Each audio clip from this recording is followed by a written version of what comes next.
ओम शांति। मान्यता बाबा से याद कर लो कि महात्मा मेडिटेशन में मेरा का बीच में बाबा से याद करी मन में क्योंकि गाली जो बाबा से बताया चलो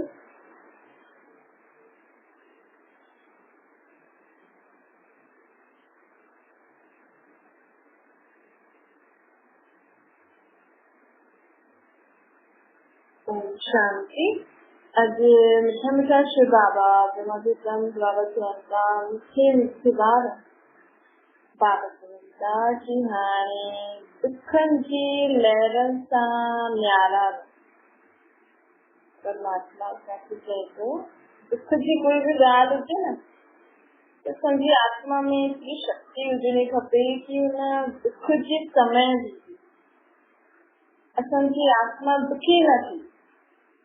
मौसम अगर जंहिंजी शरीर तंदुरुस्त हूंदो आहे त मौसम चेंज थिए कुझु बि थिए लेकिन हुनजो या कोई भी अहिड़ी नंढी बीमारी बि थी वई त फटाफट सां आत्मा पंहिंजी बीमारी सां मुक्त पंहिंजे शरीर खे बीमारी सां मुक्त शरीर में ताक़त हूंदी आहे त जल्दी बीमारी थी थी या सम्झो मौसम चेंज थियो कुझु अहिड़ी ॻाल्हि थी वई कीटाणु वीटाणु दुनिया में कुछ फैलन था लेकिन अगर असांजे शरीर में कुछ शक्ति हूंदी आहे असांजे शरीर में इम्यूनिटी पावर हूंदी आहे मतलब इम्यूनिटी पावर मतलब बीमारी से बचाइण जी शक्ति असांजे शरीर खे बीमारी न थी या मौसम चेंज थींदो त शरीर ते असर थींदो आहे न शरीर प्रकृति जो ठहियल आहे लेकिन अगर शरीर में सुठो न्यूट्रिशन प्रोटीन हूंदो शरीर में ताक़त हूंदी त असां भले ॿिया माण्हू बीमार थींदा असां न थींदा असांजे शरीर खे वो बीमारी अगर फैलदा भी हवा में हुनजे कीटाणु लेकिन असांजी आत्मा हुनखे बजाए थी हुनजे वश थी करे असांजो शरीर बीमार न थींदो शरीर में ताक़त हूंदी त शरीर बीमार न थींदो चईंदा आहिनि हा हिनजो शरीर तंदुरुस्त आहे हिनखे कुझु न थींदो त ईअं असांजी आत्मा में बि न शक्ति हुजे खपे कहिड़ी बि ॻाल्हि थी वई दुखी परेशानी जी कुझु शांति जी ॻाल्हि थी वई त असां आत्मायूं अशांत न थियूं असां आत्मायूं दुख जे समय दुखी न थियूं कई माण्हू बि न जीवन में एॾी वॾी परिस्थिति अची वेंदी आहे एॾी वॾी ॻाल्हि थींदी आहे त चईंदा आहिनि असां सां गॾु थी विया त असां त मुंहिंजी पऊं आहे छा करूं छा न करूं लेकिन अगर आत्मा में सम्झ हूंदी आहे शक्ति हूंदी आहे त आत्मा अहिड़े समय में बि ॾाढी आसानी सां पंहिंजे पाण खे पार करे सघंदी आहे त बाबा इन करे चए थो कि दुनिया में दुख त आहे कई प्रकार जो दुख आहे न ॿिया दुख न त इहा मौसम बदली थिए थो त हिनजे कारण भी आत्मा खे परेशानी थी थिए त कुझु न कुझु दुख थींदो ई आहे नंढा नंढा दुख जा कारण ठही वेंदा आहिनि मच्छर तक पाए हुन सां बि दुख थींदो न परेशानी थींदी लेकिन असांजी आत्मा में अगर शक्ति हूंदी सम्झ हूंदी अगर नंढा नंढा दुख अचनि बि त भई मच्छर चकबाती तुलसी का तेल लगाए छॾो या कुछ प्रिकॉशन पहिरें खणो त असांखे चक न पवंदो असां बची रहंदासीं ईअं ई बाबा चए थो ही दुनिया में जेका वॾा वॾा दुख जा कारण आहिनि न भले असांजे जीवन में अचनि ईंदा त सही सॼी असां बि पिछले जन्म में बुरो कर्म कयो ई आहे त हुनजो भुगतान त भुगतणो ई पवंदो न हिसाब किताब त चुकतो करणो ई पवंदो न असां चऊं न असां वठूं असां त भॻवान जो नाम था जपूं असां त बुरो कर्म नथा करूं लेकिन पिछले जन्मनि जो खातो काॾे वञे जो आत्मा ते चढ़ल त आत्मा ते जमा त थींदो आहे न माण्हू चवंदा आहिनि आत्मा ते लेप शेप न चढ़ंदो शरीर ते लॻंदो अगर आत्मा ते लेप शेप नथो चढ़े त माण्हू कर्म छो था फूटनि कर्म फूटदा आहिनि ऐं मथे ते हथ रखी कर्म फूटदा आहिनि कि हाय मां कहिड़ा कर्म करे आई हाणे हिन जन्म में त तव्हां अहिड़ा कर्म न कया त तव्हांखे पतो अथव लेकिन इहे जेको चवंदो न हाय मां कहिड़ा कर्म करे आई आहियां जो मूंखे इहो ॾींहुं ॾिसणु पियो हीअ आत्मा खे आत्मा खे पोइ पछतावो थींदो आहे कि मां अहिड़ा कर्म करे आई आहियां जिनके कारण मूंखे हाणे इहे ॾींहुं ॾिसण पए थो। त कर्मनि जो लेप शेप आत्मा ते त चढ़े ई थो, खातो त ठहे ई थो न। ॾिस दिवाली जी माण्हू नया खातो शुरू कंदा आहिनि। ये बाबा चए थो हर 5-4 साल में न बाबा सभिनि जी पूरे विश्व में जेतिरी भी आत्माएं आहिनि सभिनि जो बाबा आत्माउनि खे साफ़ कंदो आहे। मतलब परमात्मा जी शक्ति सां सभी आत्माएं एतिरी साफ़ थी वेंदियूं कि कंहिं आत्मा जो कंहिंसां हिसाब किताब हूंदो ई न। असांखे बाबा पूरो साफ़ सुथरो करे मथे वठी हलंदो न, परमात्मा भगवान मथे वठी हलंदो मत्र सदृश। हुन समय असांजी आत्मा जो कंहिंसां कोई भी हिसाब किताब न हूंदो। असां आत्मा हिकदम साफ़ सुथरी,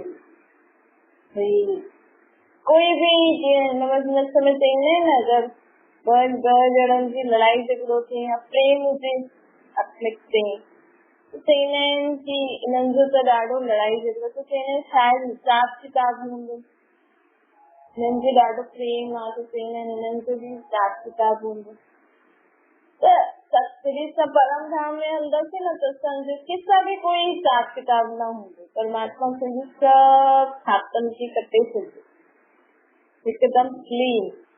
तुंहिंजी आत्मा नई त न ठहींदी आहे, आत्मा कारी ऐं आत्मा खे साफ़ कबो आहे। आत्मा मेरी ऐं साफ़ सुथरी थी सकती है कि हाणे आत्मा जे मथां जो लेप शेप चढ़ियल आहे न त परमात्मा जी शक्ति सां वो लेप साफ़ थी वेंदो त आत्मा गोरी चमकीलो सितारो जीअं थी वेंदो। सितारा ॾाढा चमकदा आहिनि न त तुंहिंजी आत्मा में भी वो चमक अची वेंदी। जीअं चंद्रमा खे ग्रहण लॻंदो आहे त पूरो कारो थी वेंदो। ॾिसो ईअं भी हर महीने में भी वञी अमावस जे ॾींहुं वञी लीक बचंदी आहे ऐं पूर्णिमा जे ॾींहुं पूरो चांद। ये असांजी आत्मा भी न ये जो चांद आहे न हिन मुआफ़िक चमकीली हुई। हाणे हिनजे मथां हिन विकार बुराइयूं बुरे कर्मनि जो लेप शेप चढ़ी त पूरी कारी थी वई। थोड़ो सो गोरोपन अथसि थोड़ो, बाक़ी पूरी आत्मा कारी थी वई। तो परमात्मा जी खुद की आत्मा समझी करे परमात्मा की आत्मा न तो तुंहिंजी आत्मा में वो जो मेरोपन आहे न वो खत्म थी वियो। वो आत्मा पूरी चमकीली थी वई। सितारो चओ ब्रह्मा सूर्य चांद का एक वॾी चीज थी वई न, लेकिन आत्मा खे सितारे नथो चए इन करे। लेकिन ये कारे सितारा कारा न थींदा छुपदा आहिनि, लेकिन चंद्रमा ते पूरो हर महीने में छुपी वेंदा न पूरो कारो थी अधु बचंदो आहे। थोड़ी लीक बची है, आत्मा जी भी थोड़ी सी लीक बची है, गोरेपन जी लीक बची है, बाक़ी कारी थी। जीअं असां दियो जलायूं जॾहिं दिए में तेल सुठो हूंदो सुठो शुरू में तो दियो सुठो रीति जलंदो, लेकिन जीअं तेल ख़त्म थींदो वेंदो त हुनजी जोत घटि थींदी खिले थोड़ी सी बचदी आहे। ये असांजी आत्मा भी हिकु जोत आहे। असांजी जोत में रोशनी हुई थी आत्मा रूपी दीपक में ज्ञान और व्रत जो तेल हुयो, मतलब समझ हुई ऐं परमात्मा जी याद जी शक्ति हुई, ज्ञान और योग जो व्रत हुई उनजी जोत जगल हुई आत्मा जी त समझ हुई आत्मा संदेश। हाणे आत्मा रूपी जोत चओ या आत्मा रूपी दीपक जी जो ज्ञान और योग जो जेको व्रत सां जेकी समझ हुई असांजी वो घटिजी वई आहे। हाणे इन करे थोड़ी सी बची आहे। तो जीअं परमात्मा खे यादि कंदासीं हुनजे ज्ञान जो मनन चिंतन कंदासीं न त आत्मा रूपी दीपक जी जोत वधंदी हुई त हिन सां असांजे जीवन में उजियारो थी बस रोशनी थी, मतलब सम्झ सां जीवन जींदासीं त ख़ुशियूं थींदियूं न। त परमात्मा चए थो हाणे मूंखां गुण ऐं शक्ति वठी करे पंहिंजी आत्मा में एतिरी ये सदा सुखी आत्मा है।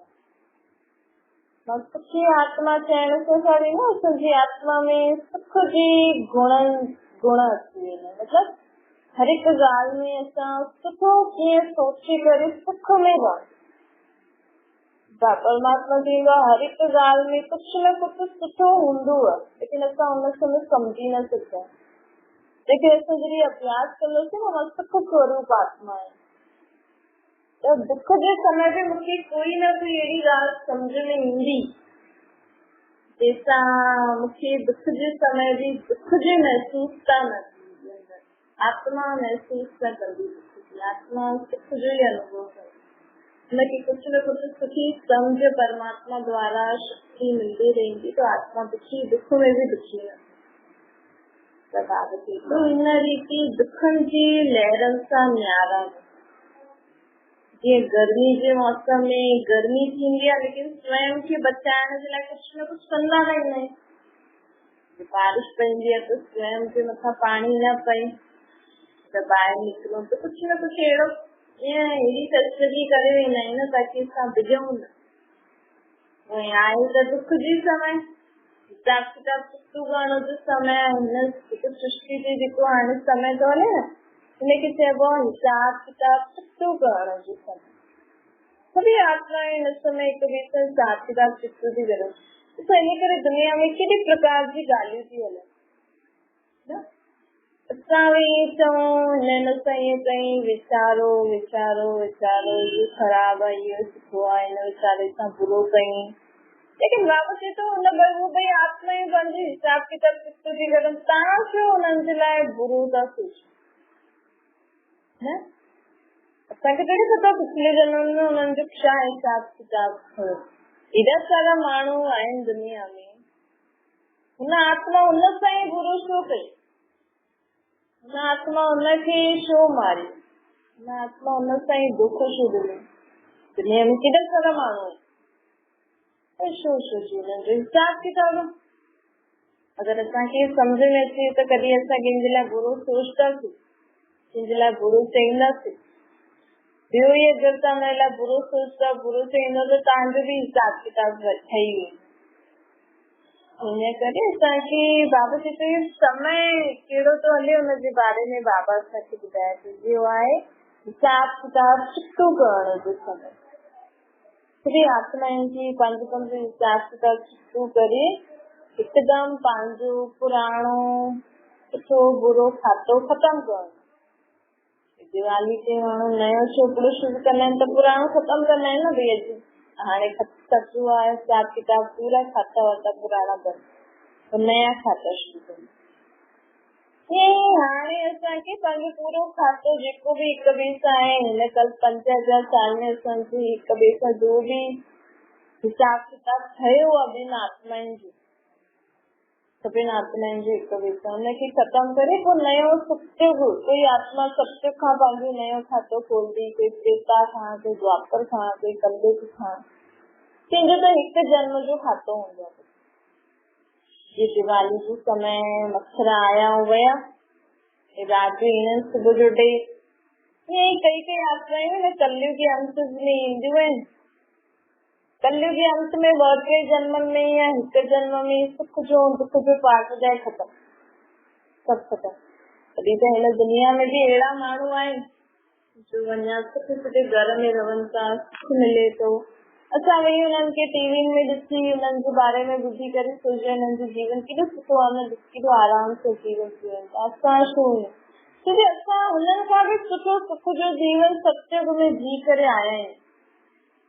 हाणे तुंहिंजी आत्मा में शक्ति न आहे, गुण न आहे, कलायूं न आहे, तुंहिंजी आत्मा में पाप जो बोझो चढ़ियो, कारी थी वई आहे।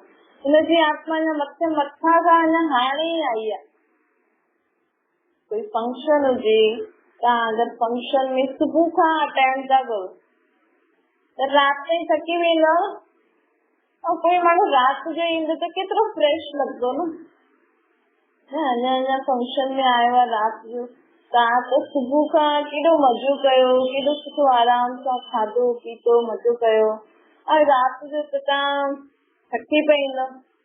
राति ताईं त बचियल खचियल रोटी अगरि सुबुह जो ई ठही हूंदी तो रात जो बचन वाली रोटी होंगी ना, वो जेको भी रात जो ईंदो वो फ्रेश थी, मतलब फ्रेश हूंदो, ॾाढो थकावट न हूंदसि, और जेको भी खाईंदो हुन लाइ उहे सुठो, हुन में मज़ो कंदो। तव्हांजे लाइ त सुबुह जी थी वई न, हुनजे लाइ त हाणे जी आहे। तो ये सृष्टि भी है ना, सत्युगी सुबह का शुरू थी रही हुई खेल। अच्छा सुबह सत्युगी सुबह खां हिते हिन सृष्टि ते मथां आयासीं परमधाम, हिन सृष्टि ते सत्युगी सुबह का खेॾूं था। सत्युग जा 1250 वर्ष, त्रेता जा 1250 वर्ष, द्वापर जा 1250 वर्ष, हाणे कलयुग जो भी 1250 वर्ष पूरा थियण वारा।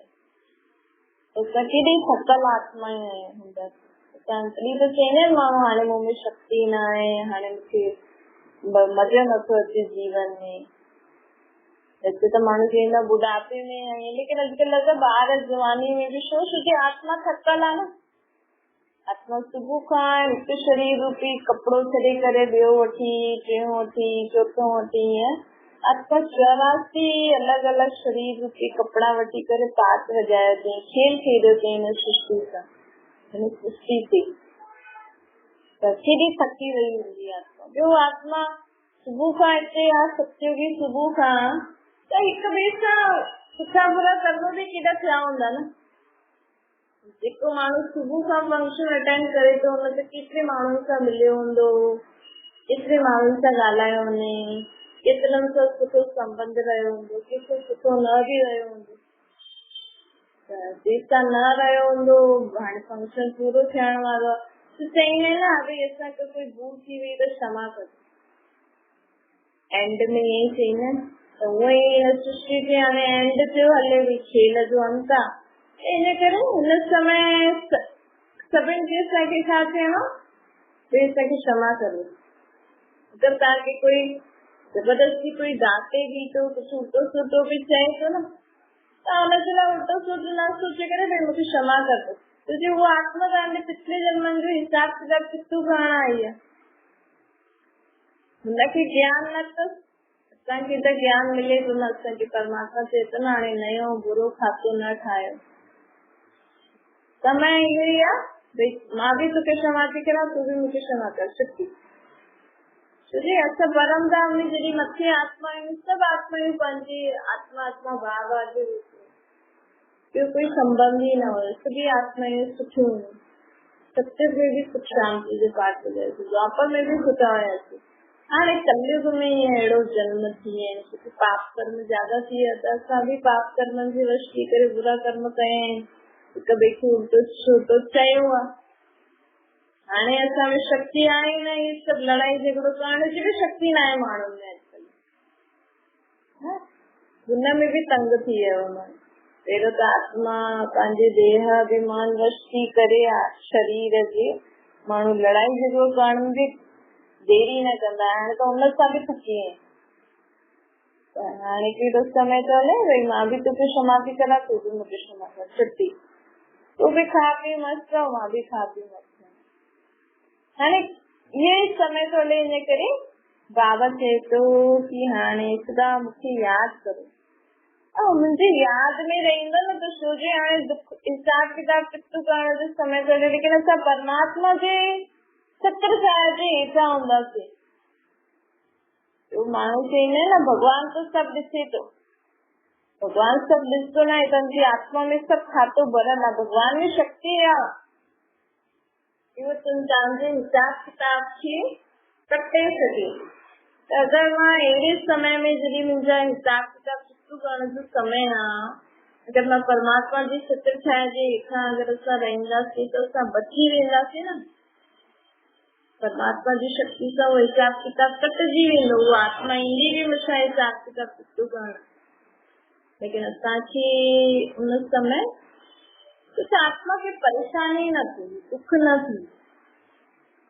गर्मी जे समय अगर असां एसी वारे रूम में वेठा आहियूं त गर्मी न थींदी, बारिश जे समय अगर तव्हां सुठी रीति पंहिंजी जो भी सुविधाएं आहिनि वो करे खणी करे वञो था, त तव्हांखे बारिश में तव्हां भीगंदव न, वही हाणे सृष्टि जे हिसाब किताब छुट्टू करण जो समय तो हले, लेकिन अगर मां जेको जंहिंमें असां सभिनि आत्माउनि जो पीउ आहे, अगर मां हुनखे यादि करां त हुनजी चित्र छाया जे हेठां रवां त कोई भी आत्मा मूंसां हिसाब किताब छुट्टू करण ईंदी त परमात्मा जी शक्ति सां उहा वॾे खां नंढो, नंढे खां बिल्कुलु ख़तम भी थी सघे अगर असांजी यादि सुठी हूंदी त।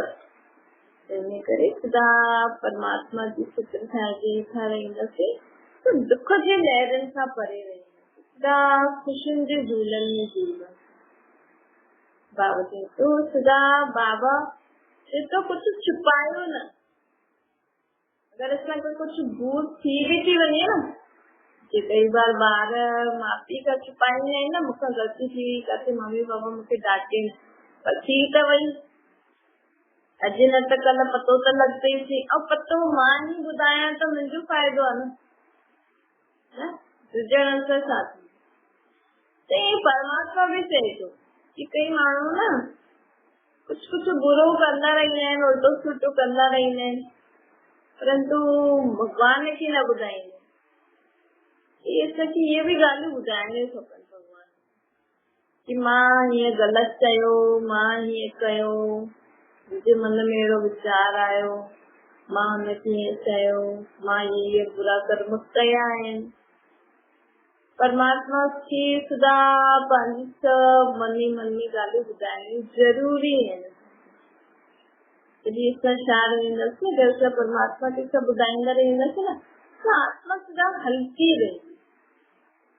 अगर असां कोई जगह ते कोई सामान रखदा वञो त उते त ढेर थी वेंदो न, उहो त छाटण में, उनखे ठीक करण में टाइम लॻी वेंदो। लेकिन अगर असां उन ई हिसाब सां उते सामान रखूं, जीअं जीअं असांखे जॾहिं बि कुछ कमु अचे त उन ई जगह ते असां उहो सामान रखूं, इकट्ठो न करूं, जाते जंहिं सामान खे रखूं, जाते जॾहिं जरूरत अचे उतां खणी अचूं। लेकिन हाणे हिन कमरे में हुन सामान जी जरूरत आहे त हुते ई रखूं न, सभु ॿिए में छो रखूं। त ईअं ई बाबा चए थो कि ॻाल्हियुनि खे इकट्ठो न करो, रोज असांखे पंहिंजे मन में रोज असां जो बि सुबुह खां राति ताईं कयो आहे, सुठो या बुरो, 5 मिंट 10 मिंट जी त फोन में हिक ॿिए खे ॿुधाईंदा आहिनि न, अॼु मां ईअं कयो, हिन सां मिलियमि, पोइ ईअं चयो। ए परमात्मा खे न रोज तव्हां 5 मिंट ॾियो, भले रोटी खाईंदे हुन सां मन ई मन में ॻाल्हियूं करो, भले कपिड़ा धोईंदे ॻाल्हियूं करो, भले सनानु कंदे ॻाल्हियूं करो, भले कुछ बि था करो न, मन में पंहिंजी सभु ॻाल्हियूं हुन सां ॿुधाईंदव।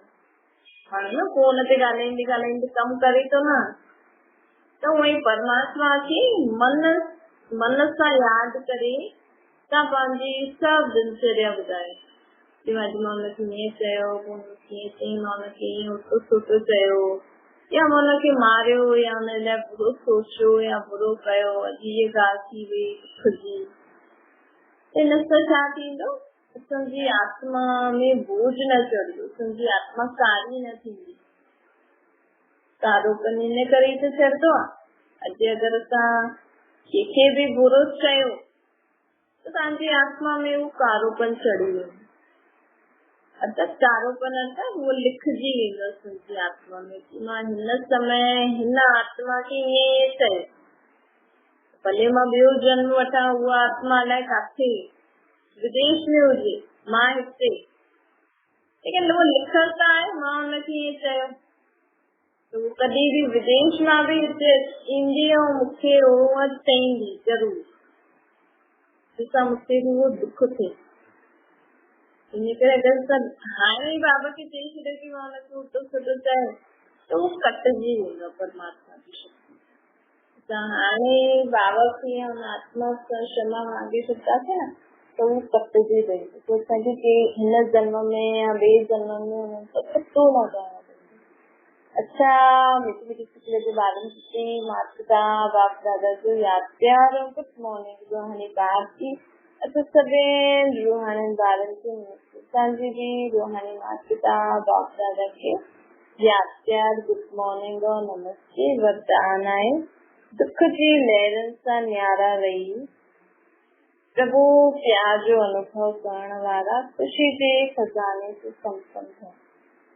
पावती तो संगम जी समय हाणे न कलयुगी अंत सत्य जी आदि न संगम जी समय दुख जी लहरन जी कई ॻाल्हियूं सामने ईंदियूं, लेकिन तव्हांजे अंदर वो दुख जी लहर दुख तव्हांखे दुखी न करे।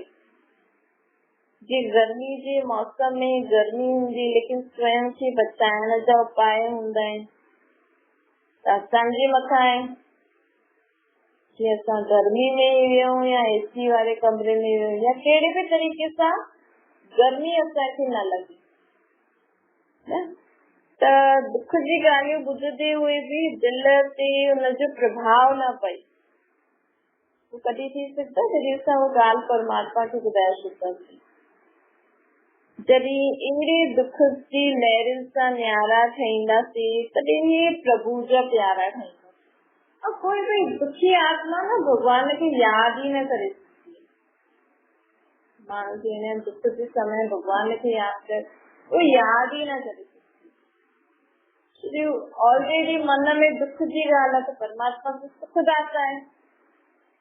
अगर उनखे उन समय परमात्मा जी याद अची वई त उनजो दुख खत्म थी वियो। अगर तव्हांखे दुख थिए थो मन में कंहिं ॻाल्हि जे कारण त तव्हां भगवान खे याद नथा करो।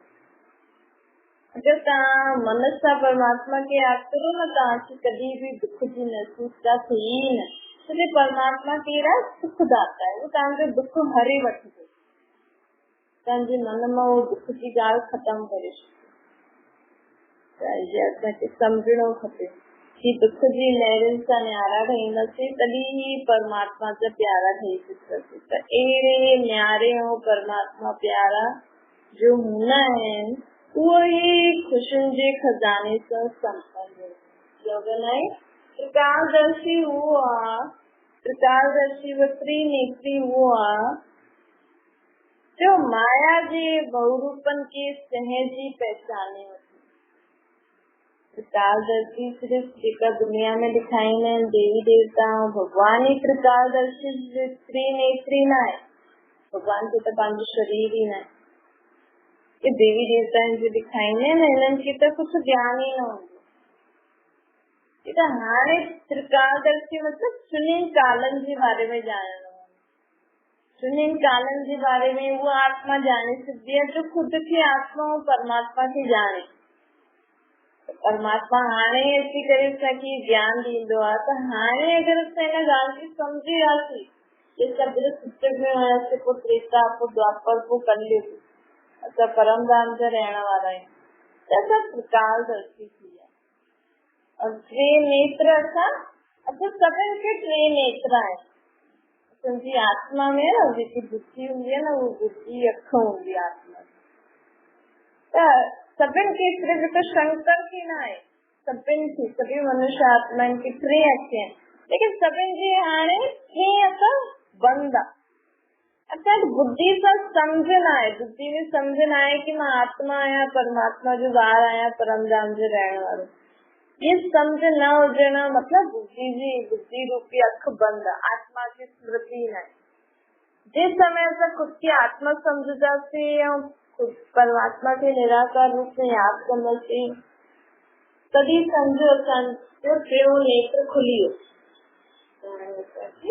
टियों नेत्र खोलण वारो आहे। टियों नेत्र खुली वेंदो न त असांखे सम्झ में अची वेंदो कि केर सही आहे केर गलत, मुख्य जीवन में कीअं है। क्या ओम शांति। बाबा खे याद करो।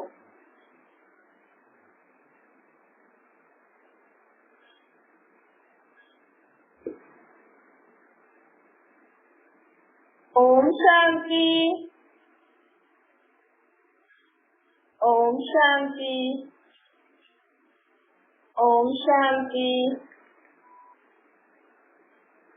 ओम शांति।